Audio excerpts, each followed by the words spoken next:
সবাইকে অমান্য করে আমি তোমার সাথে যাচ্ছি, তুমি আর ওরম কিছু করো না।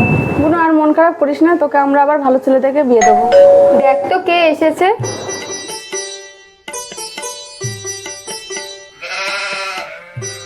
বলছি পম্পি আছে না, একটু পম্পিকে ডেকে দাও। আবার এসেছো না আমাদের? পম্পিকে নিতে এসেছি। তুমি তো আবার বিয়ে করেছো, আবার কেন ওকে নিতে এসেছো? কে এসেছে দিদি? ওই ছোট লোকটা এসেছে।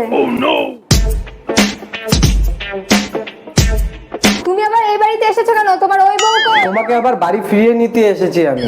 তুমি বাড়ি ফিরে চলো প্লিজ।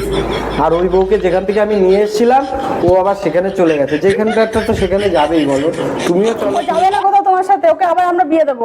দিদি ও এত কষ্ট করে আমাকে নিতে এসেছে, আমি ওর সাথে চলে যাই। তুই আবার যাবি ওর সাথে?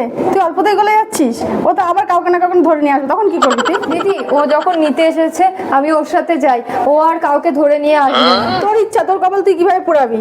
এরপর যদি কিছু হয় আর এই বাড়িতে আসবি না। সবাইকে অমান্য করে আমি তোমার সাথে যাচ্ছি, তুমি আর ওরম কিছু করো না।